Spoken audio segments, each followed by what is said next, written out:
NCP যে দাবি করে যে এই সরকার তাদের না, আমি প্রমাণ করে দিব যে এনসিপির সরকার এই সরকার। রাজনৈতিক অস্থিরতা সৃষ্টি করার জন্য কোনো উপদেষ্টা বা ঐক্যমত্য কমিশনের কেউ তাদেরকে এই পরামর্শ দিয়েছে। আমরা এতদিন দেখলাম যে জামায়াত ইসলাম এবং বিএনপির গণভোট কবে হবে একটা পাল্টাপাল্টি অবস্থানে তারা ছিল।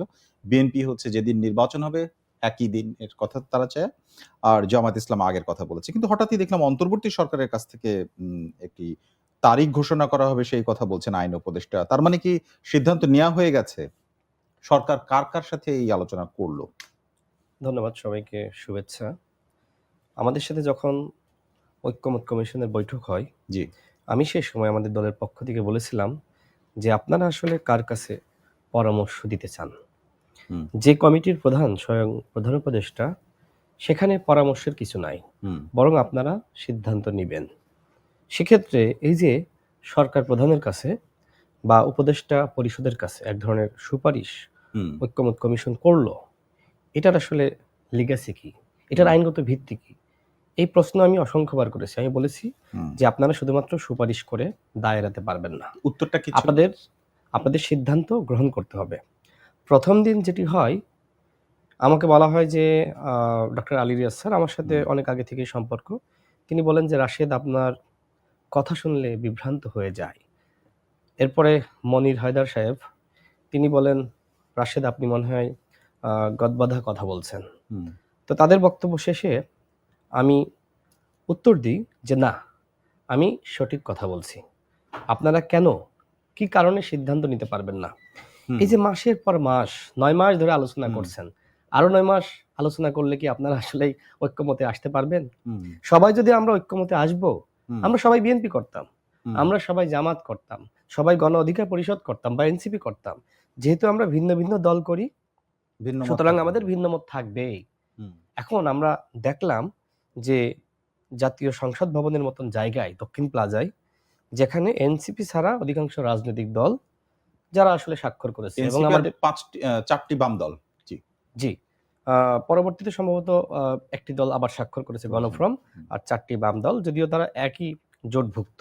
তো যাই হোক, এখানে আসলে এনসিপি গুরুত্বপূর্ণ। তো এনসিপি স্বাক্ষর করলো না, কেন করলো না, কি কারণে করলো না, আমার কাছে সন্দেহ লাগছে।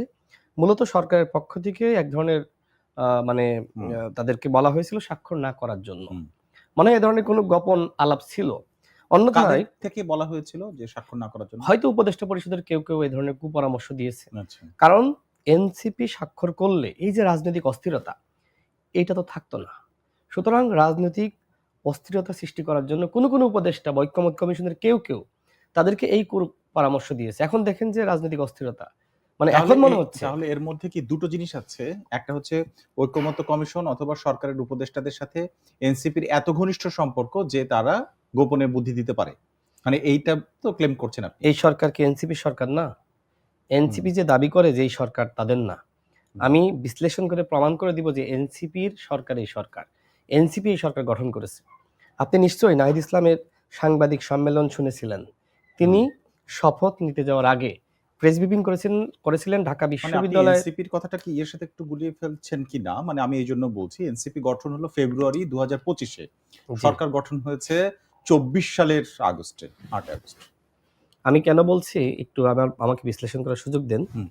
নাহিদ ইসলাম যখন সরকার গঠন করার আগে, মানে শপথ নেওয়ার আগে, তিনি একটি প্রেস ব্রিফিং করেছিলেন ঢাকা বিশ্ববিদ্যালয়ের সাংবাদিক সমিতিতে। সেখানে তিনি উল্লেখ করেছিলেন বৈষম্য বিরোধী ছাত্র আন্দোলনের 6 জন সমন্বয়ক, যাদের সমন্বয়ে একটি লিয়াজু কমিটি গঠন করা হয়েছে এবং এই লিয়াজু কমিটির পরামর্শেই অন্তর্বর্তীকালীন সরকারের উপদেষ্টা পরিষদ গঠিত হয়েছে। পরবর্তীতে কি হলো, যখন এনসিপি গঠিত হয় তার আগে বলা হলো বৈষম্য বিরোধী ছাত্র আন্দোলনের যে সমন্বয় বৃন্দ রয়েছে বা কমিটি রয়েছে, এবং পরবর্তীতে তারা আরেকটি ফরমেশন দাঁড় করায়, জাতীয় নাগরিক কমিটি ছিল নাম তখন। জি, এই দুই ফরমেশনের সমন্বয়ে এনসিপি গঠিত হয়েছে। তার মানে কি, এনসিপি কই থেকে আসলো? ওই বৈষম্য বিরোধী থেকে। তার মানে এনসিপি সরকার এই সরকার। নাহিদ ইসলাম নিজে স্বীকার করেছেন এবং তিনি বলেছেন, যদিও এখন তারা স্বীকার করতে চায় না, কিন্তু আপনার প্রথম আলোতেই সেই সংবাদ রয়েছে, ডেইলি স্টারে রয়েছে, আমি নিজে দেখেছি, আমার এই মোবাইলেও আছে। তার মানে অস্বীকার করার কোনো সুযোগ নাই যে এই সরকার এনসিপি সরকার। এখন এই যে এনসিপি জুলাই জাতীয় সনদে স্বাক্ষর করলো না, কাদের পরামর্শে? আমার কাছে মনে হয় যে সকল উপদেষ্টা না, কতিপয় উপদেষ্টা, কতিপয় ঐক্যমত কমিশনের সদস্য, সরকারের রাঘব বোয়াল, যারা একটি ঘোলাটে পরিবেশ তৈরি করার জন্য এই ধরনের কুপরামর্শ তাদেরকে দিয়েছে বলে আমার কাছে মনে হয়।